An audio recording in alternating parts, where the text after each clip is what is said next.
আমানতু বিল্লাহি ওয়া মালাইকাতিহি ওয়া কুতুবিহি ওয়া রুসুলিহি ওয়াল ইয়াউমিল আখিরি ওয়া তু'মিনা বিল কদরি খাইরিহি ওয়া শাররিহি। আল্লাহ রাসূল বলেছেন, হে আমার ভাইরা মায়েরা খালারা ভালোভাবে শুনেন, আল্লাহর নবী বলেছেন আমানতু বিল্লাহি, আল্লাহ তাবারাক ওয়া তাআলার প্রতি ঈমান আনতে হবে যে আল্লাহ হলেন এক। আল্লাহ দুই, আল্লাহ হলেন এক। আচ্ছা বলেন তো, এক সেকেন্ডে জবাবটা দেবেন একবারে। একটা ছোট্ট প্রশ্ন করছি, এই মজলিসে আল্লাহর বাবার নাম বলতে পারবেন কেউ? পারবেন কেউ বলতে? আল্লাহর দাদার নাম কেন নেই? আল্লাহ হলেন এক। সূরা ইখলাসে আল্লাহ বলছেন, কুল, হে নবী আপনি বলেন আপনার উম্মতকে, হুয়াল্লাহু আহাদ, আল্লাহ হলেন এক। আল্লাহ একই আছে, একটা আল্লাহরই পূজা হবে। আল্লাহ রাসূল বলেছেন আমানতু বিল্লাহি, আল্লাহর প্রতি ঈমান আনতে হবে যে আল্লাহ হলেন এক। ওয়া মালাইকাতিহি, এবং আল্লাহর যত ফেরেশতা আছেন তাদের প্রতি ঈমান আনতে হবে। ওয়া রাসূলিহি, এবং আল্লাহর যত নবী রাসূল দুনিয়াতে এসেছিলেন তাদের প্রতি ঈমান আনতে হবে। এই করতে করতে নবী বলেছেন উম্মত, ছটা জিনিসের মধ্যে একটা আছে ওয়াল ইয়াউমিল আখির, আখিরাতের প্রতি তোমাকে ঈমান আনতে হবে। আখিরাতের প্রতি ঈমান আনতে হবে যে একদিন দুনিয়া থেকে আমি চলে যাব, আপনি চলে যাবেন, আল্লাহ তাআলা বিচারের মাঠ কায়েম করবেন, কিয়ামত হবে, আল্লাহর সামনে দাঁড়াইতে হবে, আর ওখানে দুনিয়াতে যা কিছু করবে হিসাব লাগবে। এটা বিশ্বাস আছে? এর নাম হলো কি? আখিরাত। আর যদি আমরা বিশ্বাস না করি, আমরাকে পাক্কা সাচ্চা পূর্ণ মুসলমান বলা হবে না। আখিরাতকে বিশ্বাস করতে হবে। আর আখিরাত যদি আমাদের বিশ্বাস না থাকে, তাহলে আমরা কখনো আল্লাহওয়ালা দিনদার হইতে পারবো না। মেলায় মানুষ বলে না, মুলবিরকে বলার কথা এটা, মরে যাব, পচে যাব, সরে গলে চলে যাব, আখিরাত ফের কি জিনিস রে? মেলায় লোক বলে কি যে না, আখিরাত একদিন হবে।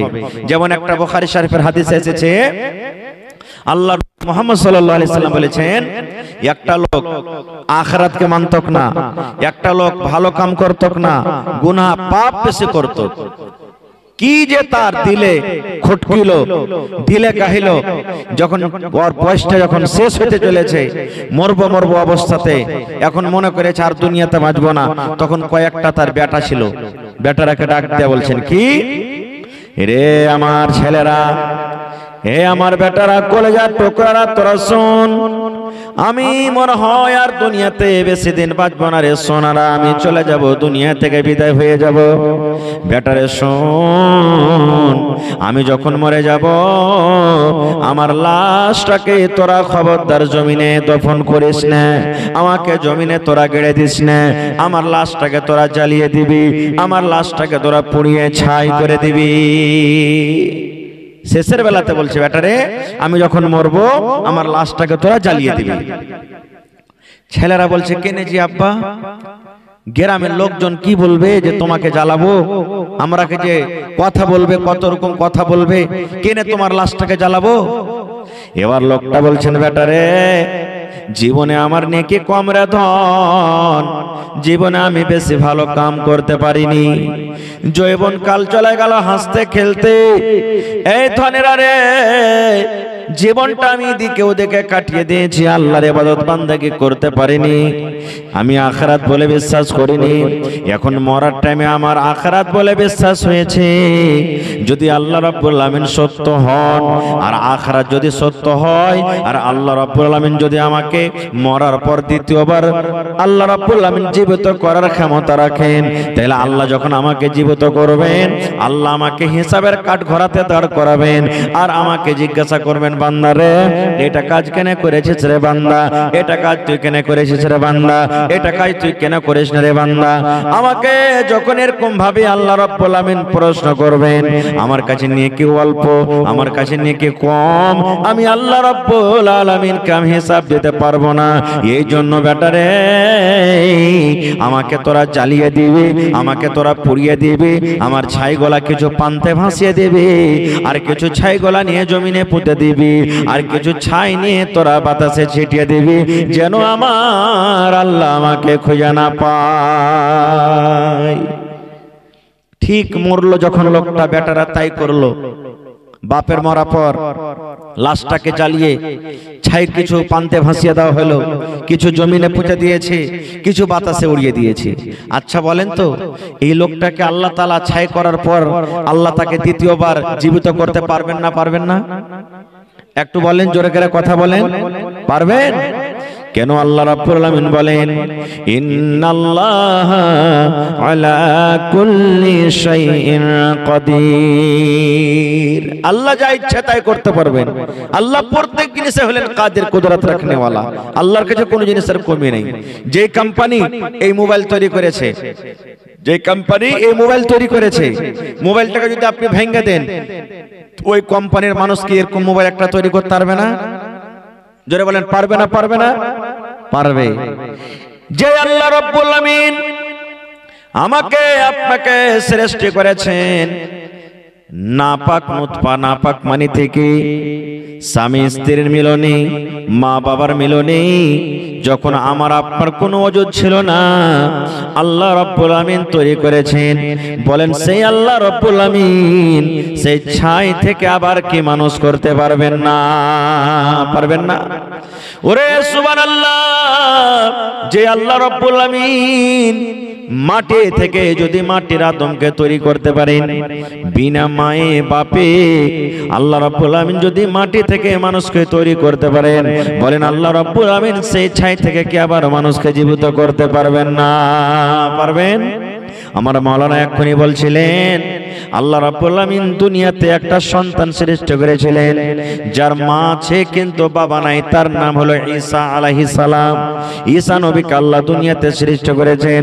ঈসা নবীর বাবা নাই, ঈসা নবীর শুধু মা আছেন, আব্বা নাই। বিনা বাপে আল্লাহ রাব্বুল আমিন নিজের হুকুমে আদেশে, আল্লাহ নিজের পাওয়ারে, নিজের ক্ষমতাতে ঈসা নবীকে জন্ম দিয়েছেন। বলেন যদি বিনা বাপে বাচ্চা দুনিয়াতে আসে, তাহলে আল্লাহ রাব্বুল আমিন সেই ছাই থেকে আল্লাহ তাকে কে দ্বিতীয়বার তাকে জীবিত করতে পারবেন না? পারবেন? পারবেন। ভাই আমার, এইবারে ছাইকে আদেশ করলেন আল্লাহ তাআলা। পানিকে বলছেন, মাটিকে বলছেন কি, রে ছাই, হে মাটি, হে পানি, হে বাতাস, শোন, তোর ভিতরে আমার একজন বান্দার ছাই লুকিয়ে আছে রে মাটি। এই পানি, তোর ভিতরে আমার একজন বান্দার ছাই আছে। এই বাতাস, তোর দ্বারাতে আমার কিছু বান্দার ছাইকে ছিটিয়ে দেওয়া হয়েছে। এই বাতাস, এই মাটি, এই পানি আমি আল্লাহ আদেশ করি, তাড়াতাড়ি করে তাদের ছাইগুলোকে আমার সামনে হাজির করে দাও, তাড়াতাড়ি করে তাদের জান, তাড়াতাড়ি করে ছাই হাজির করে দাও। এবার ছাই যখন হাজির হয়ে গেল, আল্লাহ রাব্বুল আমিন সমস্ত ছাইকে ইশারা করে বলছেন, কোন কোন এই ছাই, তোরা মানুষ হয়ে যা, মানুষ হয়ে যা, কোন মানুষ হয়ে যা। আল্লাহ রাব্বুল আমিন যেমনই ছাইকে বললেন, ছাই তুই মানুষ হয়ে যা, ফায়াকুন, আল্লাহর বলার সাথে সাথে এবারে ওই পুড়িয়ে ছাই মানুষ এবারে সুন্দর একটা আবার মানুষ হয়ে গেল। আল্লাহ রাব্বুল আমিন এবার ওই লোকটাকে বলছেন, বান্দারে কেন তুই তোমার ছেলেরা এরকম কাজ করতে বলেছে রে বান্দা, কেন তুমি পুরার কথা বলেছিলে? এবার লোকটা বলছেন, রব্বুল আমিন আমি কেন আদেশ করেছি তুমি সবই জানো আল্লাহ জি। আমার জীবনে নাকি কম, জীবনে আমার শুধু পাপ হয়েছিল, জীবনে আমার শুধু গুনাহ হয়েছিল, আমি তোমার সামনে দাঁড় হইতে পারবো না, আমি অল্প নেকি নিয়ে তোমার সাথে আমি আসতে পারবো না, তোমার সামনে আমি হিসাব দিতে পারবো না। আল্লাহ মরার টাইমে, মরার সময়তে তোমাকে বলে ভয় হয়েছে, আল্লাহ জাহান্নাম বলে ভয় হয়েছে, হয়েছি, কবর বলে ভয় হয়েছি। এই ভয়ের কারণে আমি আমার ছেলেরাকে আমি আদেশ করেছিলাম। এবার আল্লাহ রাব্বুল আমিন এবার লোকটাকে বলবেন, বান্দারে মরার টাইমে, মরার সময়তে যখন তুমি আমাকে বলে ভয় করেছো, আমাকে বলে যখন তোমার ডর হয়েছে, আমার জাহান্নাম বলে যখন তোমার ভয় হয়েছে, হে আমার বান্দা, আমার কবর বলে যখন তোমার ভয় হয়েছে, আমি আল্লাহ রাব্বুল আমিন এই ভয়ের কারণে আমি আল্লাহ তোমার জীবনের গুনাহকে মাফ করে আমি তোমাকে জান্নাতে ঘোষণা করে দিলাম। নারে তাকবীর। দেখেন ভাই মুসলমান, তবে আল্লাহ তাবারাক ওয়া তাআলা এই যে আখিরাত কায়েম করবেন একদিন, সে আখিরাতের প্রতি আমাদেরকে বিশ্বাস ঈমান আনতে হবে। আমরা যখন মরে যাব, মানুষের থাকার জায়গা স্টেজ হলো চারখানা। প্রথম মায়ের পেট, মায়ের পেট আমরা ছিলাম কতদিন? যতদিন আল্লাহ রেখেছেন, 5 মাস 6 মাস 7 মাস 8 মাস 9 মাস 10 মাস, যতদিন আল্লাহ রেখেছিলেন প্রথম স্টেজ আমাদের মায়ের পেট। এবারে দুনিয়াতে আমরা এসেছি দ্বিতীয় নম্বরে মায়ের পেট থেকে। কতদিন থাকলাম? যতদিন আল্লাহ থাকাবেন দুনিয়াতে। 5 বছর 2 বছর 1 দিন 1 মাস 1 বছর 50 বছর 100 বছর 200 বছর 1000 বছর, আল্লাহ যতদিন আমার আপনার ভাগ্যে লিখেছেন দুনিয়াতে বাঁচবো। এটা দ্বিতীয় নম্বর জায়গা থাকার। তৃতীয় নম্বর জায়গা আমাদের কি? কবর। মানুষের মরার পর কোথায় রাখি আমরা? কবরে রাখি। তো আমাদের 3 নম্বর জায়গা হলো কি? কবর। কবরে কতদিন থাকবো? ইলা ইয়াউমিল কিয়ামা, কিয়ামত পর্যন্ত কবরে থাকতে হবে, যতদিন কিয়ামত না হবে। এবার 4 নম্বর জায়গা হবে আমাদের হিসাব কিতাবের পর জান্নাত কিংবা জাহান্নাম। ভালো আমল করি জান্নাতের ঠিকানা হবে, আর যদি আমাদের আমল ভালো না হয় তো জাহান্নামের ভিতরে ঠিকানা হবে। এই 4টা হলো মানুষের থাইকার জায়গা। ভাই আমার, তো 4টির মধ্যে তৃতীয় নম্বর জায়গা যেটা হচ্ছে কি? কবর। কবর কি জিনিস? কবর কাকে বলে? আজকে আমরা একটুকু ভাবা চিন্তা করি না। হ্যাঁ, আজকে তো এটা মুলবিরকে বলার কথা। কবর ফের কি জিনিস? কবরে কে হিসাব কিতাব নিবে? আমরা এরকম ভাবে হাট হিট করে ছেড়ে দিই। ওয়াজ শুনতে ভালোবাসি না, আমরা খুতবা শুনতে ভালোবাসি না, কোরআন হাদিস শুনতে ভালোবাসি না, যা মন লাগে তাই করি। আহা হা। আল্লাহ রাব্বুল আলামিনের নবী বলেছেন 10 জন সাহাবীকে নবীজি দুনিয়াতে জান্নাতের সার্টিফিকেট দিয়েছেন। কত? 10 জন সাহাবীকে, যাকে আশরায়ে মুবাশশিরা বলা হয়েছে। 10 জন সাহাবীকে নবী বলেছেন, হে ওমর তুমি জান্নাতে যাবে, হে ওসমান তুমি জান্নাতে যাবে, হে আলী তুমি জান্নাতে যাবে, হে আব্দুর রহমান তুমি জান্নাতে যাবে, হে সাদ তুমি জান্নাতে যাবে, হে সাঈদ তুমি জান্নাতে যাবে, হে ওমর তুমি জান্নাতে যাবে। এই করে করে নবীজি 10 জন সাহাবীর নাম নিয়েছেন, তোমরা জান্নাতের ভিতরে চলে যাবে। ওরে আল্লাহ, কত বড় কথা! দেখেন, দুনিয়াতে জান্নাতের সার্টিফিকেট পেয়েছেন, জান্নাতের ভিতরে চলে যাবে। আহারে, সেই 10টা মানুষের মধ্যে একজন সাহাবী ছিলেন যার নাম হলো ওসমান রাদিয়াল্লাহু তাআলা আনহু। এটা হলেন নবীজির জামাই। নবীজি প্রথম বেটির তার সাথে বিয়ে দিয়েছিলেন। এবার বেটি যখন মারা গেল, নবীজি আবার তার সাথে আর একটা বেটির নবীজি বিয়ে দিয়ে দিলেন। ওইটা নবীজির জামাই। নবীজির 2 জন কলেজার টুকরা তাকে নবীজি জীবনে দিয়েছিলেন। 2 জন মেয়ের সাথে বিবাহ হয়েছিল। ওই উসমান গনি রাদিয়াল্লাহু তাআলা আনহু, এটা নবীজির জামাই। ওই উসমান জান্নাতে যাবেন, নবীজি দুনিয়াতে সার্টিফিকেট দিয়ে দিয়েছেন। ওই উসমানের কথা, হযরত উসমান রাদিয়াল্লাহু তাআলা আনহু যখন কোন কবরকে দেখতেন, কিংবা যখন কোন কবরের পাঞ্জরে দাঁড় হইতেন, কোন কবরের পাঞ্জর দিয়ে যখন যেতেন, ওরে সুবহানাল্লাহ, চোখ দিয়ে রে ভাই উসমান রাদিয়াল্লাহু তাআলা আনহু কবরকে দেখে এত কাঁদতেন, এত কাঁদতেন, চোখ দিয়ে ঝরঝর ঝরঝর ঝরঝর করে পানি ঝরতো, চোখ দিয়ে ঝরঝর করে পানি ঝরতো, এত পানি ঝরতো তার চোখের পানিতে সমস্ত দাড়ি কিন্তু তার ভিজে যেত। এত কাঁদতেন কবরকে দেখে, চোখের পানিতে সমস্ত দাড়ি ভিজে যেত। ওহো, দেখেন কেন কাঁদতেন। আপনারা যেমন বসে বসে জালসা শুনছেন, একটা লোক যদি কেউ কাঁদতে লাগে হঠাৎ করে, তাকে জিজ্ঞাসা করবেন, রে ভাই তুমি কেন কাঁদছো? করবেন না? বলেন করবেন কি করবেন না? হযরত উসমান কবরকে দেখে কাঁদছেন, কিন্তু লোকেরা জানে না যে হযরত উসমান কেন কান্দে, চোখ দিয়ে কোনো পানি ঝরি, আর এমন কাঁদছে ওরে আল্লাহ চোখের পানিতে সমস্ত দাড়ি কিন্তু ভিজে গেল।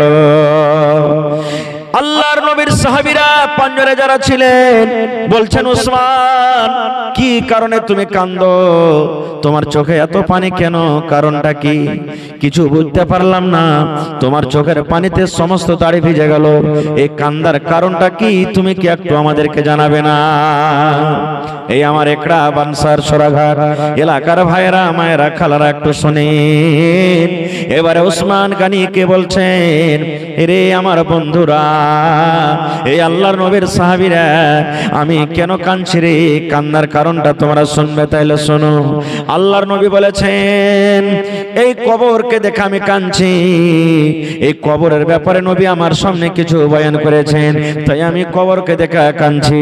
এবারে সাহাবীরা বললেন, কবরকে দেখে কেন কাঁদো? এই কবর থেকে বড় হলো জাহান্নাম। নবীজি জাহান্নামের যখন বয়ান করেছেন, তুমি অত কান্দো না, যত কান্দন তুমি কবরকে দেখা কান্দো।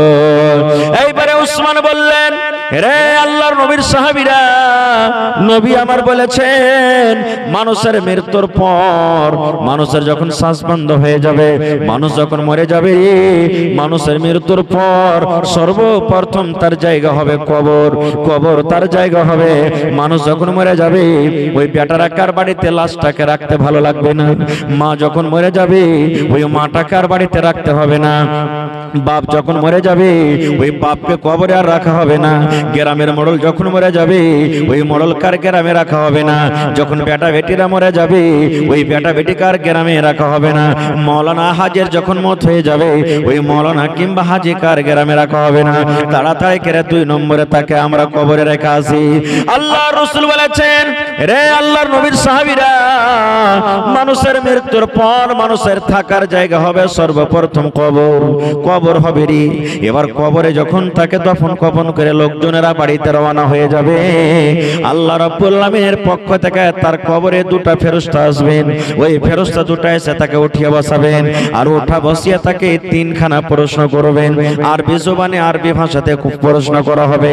কবরে কোনো বাংলা কথা চলবে না, কবরে হিন্দি চলবে না, কবরে উর্দু চলবে না, কবরে ইংরেজি চলবে না, কবরে আপনার দুনিয়ার কোনো ভাষা চলবে না, একটাই মাত্র আরবি জবান হবে, আরবি ভাষাতে কথা হবে। বলবেন, মাওলানা আমরা তো আরবি পড়িনি, জানি না, কেমন করে বলবো বুঝবো? আল্লাহ রাব্বুল আমিন আপনাকে আমাকে ক্ষমতা দান করবেন, কবরে যাওয়া মাত্রই আরবি বুঝতে পারবো এবং বলতে পারবো। আল্লাহ ক্ষমতা দান করবেন। কবরের ভিতরে হযরত উসমান বলেন, নবী বলেছেন 3টা প্রশ্ন করা হবে। ওই কবরের প্রশ্নের উত্তর যারা দিয়ে দিবে, কবরে যারা পার করে যাবে, কবরে যারা পরীক্ষাতে পাস করে যাবে, কিয়ামতের দিন প্রত্যেক জায়গাতে পাস করবে, অর্থাৎ লোকটা জান্নাতের ভিতরে চলে যাবে। আর কবরে যে ফেল করে যাবে, কবরে যে পরীক্ষাতে পাস করতে পারবে না, তারা কিয়ামতের দিন কোনো জায়গাতে পার করতে পারবে না। এই জন্য আমি কবরকে দেখা কান্দি। নবী দোয়া শিখালছেন, যদি ওই দোয়াটা আপনি সকাল সন্ধ্যা পড়েন, ফজরের নামাজ পড়ে যদি 3 বার পড়েন, ফজরের নামাজ পড়ে 3 বার পড়বেন, এইবারে মাগরিবের নামাজ পড়ে কিন্তু 3 বার পড়বেন। এই আমার মায়েরা খালারা ভাইরা শুনেন, কবরের আযাব থেকে বাঁচার দোয়া, কবরের শাস্তি থেকে বাঁচার দোয়া, কবরের ফিতনা থেকে বাঁচার দোয়া, কবরের মুসিবত থেকে বাঁচার দোয়া। আল্লাহর নবী বলেছেন, মাগরিবের নামাজ পড়া হয়ে গেল, আপনার তাসবিহ তাহলিল জিকির আজকার যেগুলো আছে করে নিলেন, আর লেওয়া পর যদি 3 বার দোয়াটাকে আপনি পড়েন, এরকমই যখন ফজরের নামাজ পড়া হয়ে গেল, তাসবিহ তাহলিল জিকির আজকার যেগুলো আছে করলেন, আর করার পর যখন 3 বার করে আপনি ওই দোয়াটাকে পড়ে দিলেন, সকালে ফজরের পর 3 বার, মাগরিবের সন্ধ্যার পর 3 বার, এই দোয়াটাকে যদি পড়ে দেন, ওরে সুবহানাল্লাহ, কবর আপনার জন্য সুপারিশ করবে, কবর আপনার জন্য সুপারিশ করবে। কবর আল্লাহর কাছে বলবে, হে রব্বুল আলামিন, একড়া গ্রামে আব্দুল্লাহ আমার আযাব থেকে বাঁচতে চেয়েছি, আল্লাহ আমার শাস্তি থেকে বাঁচতে চেয়েছি, আল্লাহ আমি তার ব্যাপারে দোয়া করছি, আল্লাহ সুপারিশ করছে, আমার সুপারিশ কবুল করো। আল্লাহ হালিমা ফাতেমা, জায়েদা, খালেদা, রুকিয়া, সাফিয়া আমার আযাব থেকে বাঁচতে চেয়েছে, আল্লাহ আমি তার ব্যাপারে সুপারিশ করি। ওই যখন খালেদা জায়েদার আমার পেটে আসবে, আমার বুকে আসবে, তখন আমার শাস্তি থেকে তাকে কিন্তু বাঁচিয়ে লিও। কি দোয়াটা সব বাড়ির মুখস্থ আছে আপনার গে। সর্বপ্রথম আমরা যখন তাশাহুদে বসি তখন আত্তাহিয়াতুত তাশাহুদ পড়ি কি পড়ি না? তারপরে তখন 2 নম্বরে দরুদ শরীফ পড়ি, আল্লাহুম্মা সাল্লি আলা আল্লাহু বারিক আলা, পড়ি কি পড়ি না? তারপরে আল্লাহুম্মা ইন্নী যালামতু নাফসি যুলমান কাসীরা ওয়া লা ইয়াগফিরুয যুনুবা ইল্লা আনতা, এই দোয়াটা আমরা পড়ি। তারপরে তখন পড়ি সালাম ফের আগাখানে কি আল্লাহুম্মা ইন্নী আউযু বিকা মিন আযাবিল কবরি, পড়ি না এটা? পড়ি কি পড়ি না? আল্লাহুম্মা ইন্নী আউযু বিকা মিন আযাবিল কবরি, এই দোয়াটা পড়ি আমরা। গোটাই দোয়াটা আমি বলবো না, এই দোয়াটা পড়ি। এই দোয়াটা মাত্র 3 বার আপনাকে পড়িতে হবে। ওরে সুবহানাল্লাহ, 3 বার আপনাকে পড়িতে হবে। আল্লাহুম্মা ইন্নী আউযু বিকা মিন আযাবিল কবরি 3 বার যদি আপনি পড়েন, কবর সুপারিশ করবে আপনার জন্য। জি আচ্ছা আচ্ছা, আসসালামু আলাইকুম ওয়া রাহমাতুল্লাহ। ওয়া আলাইকুম সালাম। তো আগে ভাগ্যে যাওয়াইলো ভালো আছে বাজি? ভালো আছি, তোমার আগে কথা কও। আছে বাজি ভালোই। ছোট ভবনপুর, কেওটা? আজমপুরের ছোট ভবনপুর। ও আচ্ছা আচ্ছা আচ্ছা, মাশাআল্লাহ। তো খালু হয়ে গেলে তাহলে, জামাই হয়ে গেলে, মাশাআল্লাহ। জি তো কোথায় আছেন বাজি? বোম্বেতে আছি গো। বোম্বাইতে। তো আজ যে জালসা হয়েছে বাজি আপনাকে বানাতে লেগে, আপনি তো এর আগে দিয়ে দিয়েছেন, খুব মোটা মোটা করে দান দিয়েছেন, আমি জানি আলহামদুলিল্লাহ।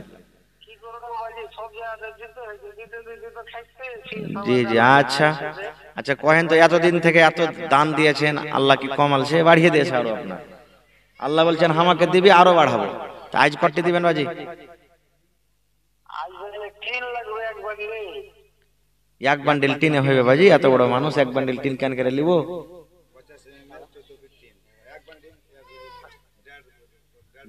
1.5 বান্ডিলে হয়ে যাবে নাকি?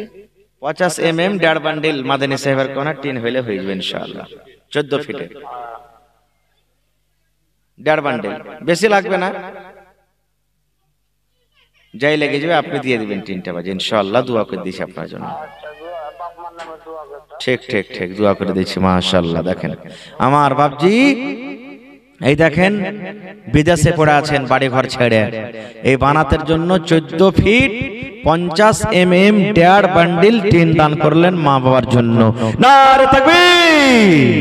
আহা, দেখেন ও দান করলে মা বাপের লেগে, মা বাপকে দেখতে পাই না। আর মা বাপ যদি খালি একটু দিল থেকে ছেলের লেগে দোয়া করে, আসমান ফোটা হয়ে আল্লাহর কাছে দোয়া চলে যাবে ইনশাআল্লাহ, আসমান ফোটা হয়ে চলে যাবে। এই জন্য মা খালারাকে বলবো যে ছেলে পেরের লেগে যখনই দোয়া করবেন ভালো দোয়া করবেন। মেলায় মা খালা আছে, ছেলে যদি একটু ভুল করে দেয়